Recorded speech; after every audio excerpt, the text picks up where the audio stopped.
नमस्ते, मैं Jasvir computer 9th के क्लास के साथ में आज लेके आया हूँ चतुर्थ पीढ़ी। हम लोग पिछली कुछ क्लासों में देख चुके हैं कंप्यूटर की 3 पीढ़ियाँ। तो कंप्यूटर की 3 पीढ़ियों के बाद ये चौथी पीढ़ी है। कंप्यूटर की जो चौथी पीढ़ी है वो मानी जाती है सन 1971 से 1985 तक। अर्थात वे सभी कंप्यूटर जो इस ड्यूरेशन में बनाए गए होंगे वो सभी के सभी आएंगे चतुर्थ पीढ़ी के कंप्यूटर के अंतर्गत। यह पीढ़ी 1971-1950 तक मानी जाती है तथा इसमें सबसे महत्वपूर्ण जो बदलाव आया था वो था आईसी के विकास के साथ में। अब आईसी क्या है? हम लोगों ने पिछली क्लास में देखा था कि आईसी का पूरा नाम है इंटीग्रेटेड सर्किट, अर्थात एकीकृत परिपथ। इस परिपथ में बहुत सारे ट्रांजिस्टरों के स्थान पे केवल एक आईसी का प्रयोग होता था। अगर हम कार्य के अनुसार कहें तो जहां बहुत सारे ट्रांजिस्टर काम कर सकते हैं वहां पर केवल एक आईसी का प्रयोग किया जा सकता है तथा यहाँ पे दिया ही गया है कि आईसी और अधिक विकसित किया गया जिसमें थे। इसी कारणवश यहाँ पर एक पद्धति उपयोग की गई या पद्धति कहलाई जिसे हम कहते हैं LIC या लार्ज इंटीग्रेटेड सर्किट या लार्ज इंटीग्रेशन सर्किट, अर्थात बहुत बड़े सर्किट को इसमें समाहित किया गया।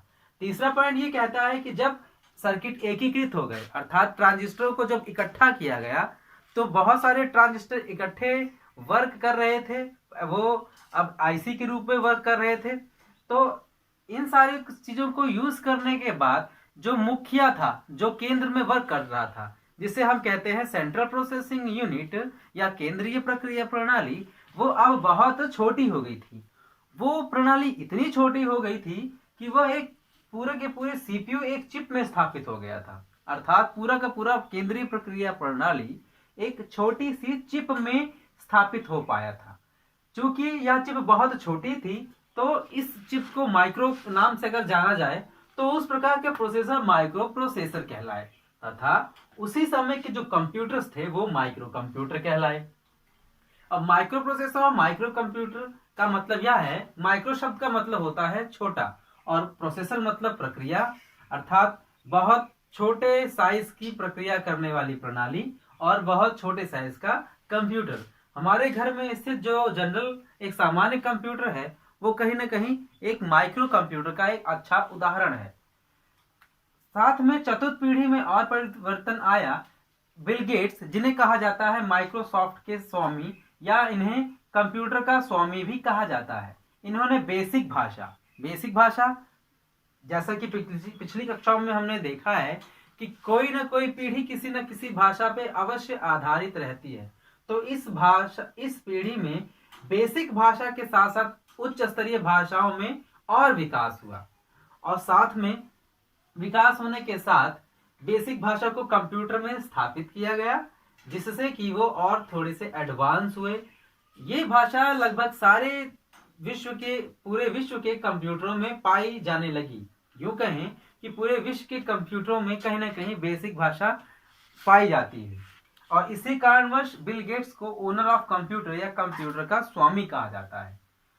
नेक्स्ट है, चूंकि माइक्रो प्रोसेसर हो गए और कंप्यूटर बहुत छोटे हो गए तो इनका आकार भी छोटा हो गया, रख रखाव में आसानी होने लगी तथा वे अत्यंत प्रभावशील इम्पैक्टफुल हो गए थे तथा ज्यादा विश्वसनीय अर्थात कुछ इस प्रकार कि जो भी हम इनपुट देते थे और जो भी हमें वांछित आउटपुट चाहिए था उनके प्राप्त होने में लगने वाला समय बहुत कम हो गया था, या यूं कहें कि बहुत ही जल्दी आउटपुट हमें प्राप्त हो रहा था और वो बहुत ही इफेक्टिव था, बहुत ही असरकार और रिलायबल आउटपुट प्राप्त होता था।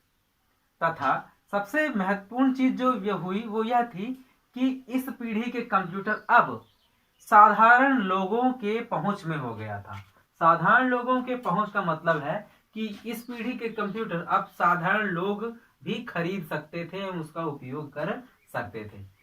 तो जब साधारण कंप्यूटर्स आए, साधारण लोगों तक कंप्यूटर्स पहुंचे तो कुछ यूं जिज्ञासा बढ़ी कि क्यों ना पूरे विश्व के कंप्यूटर आपस में जुड़ जाएं और सूचना का आदान प्रदान, बिल्कुल ईमेल सूचना का आदान प्रदान कर सकें।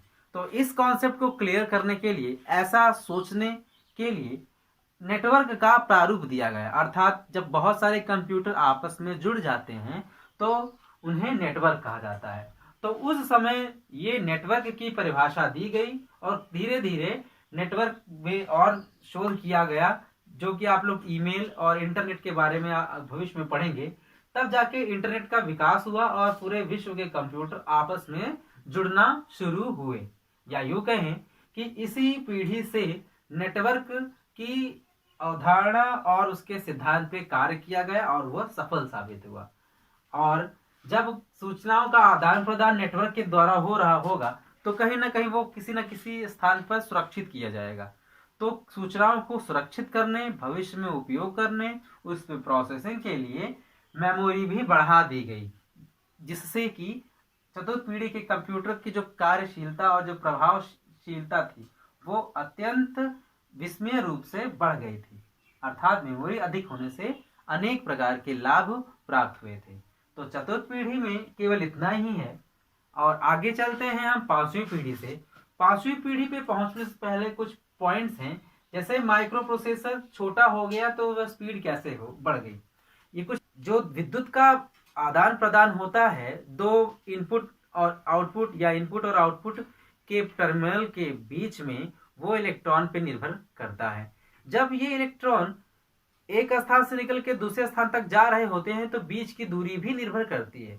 यदि ये बीच की दूरी अत्यंत छोटी हो जाए तो इलेक्ट्रॉन या डेटास को आने और जाने में लगने वाला जो समय है वो बहुत कम हो जाता है, जिससे कि स्पीड बढ़ जाती है। इसीलिए जो भी इनपुट और आउटपुट जो टर्मिनल्स हैं, जो पॉइंट्स हैं, जो तारे हैं, वो जितना जितना नजदीक होंगी, इनपुट और आउटपुट के आदान प्रदान में लगने वाला जो समय है वो बहुत कम हो जाएगा और हमारी जो डिवाइस है, हमारे जो उपकरण हैं, वो अत्यधिक विस्मय रूप से वो फास्ट हो जाएंगे। तो इसीलिए कंप्यूटर जितने छोटे होते जाएंगे वो उतने ही असरकारक और आउटपुट देने में फास्ट हो जाएंगे। सो मिलते हैं नेक्स्ट में।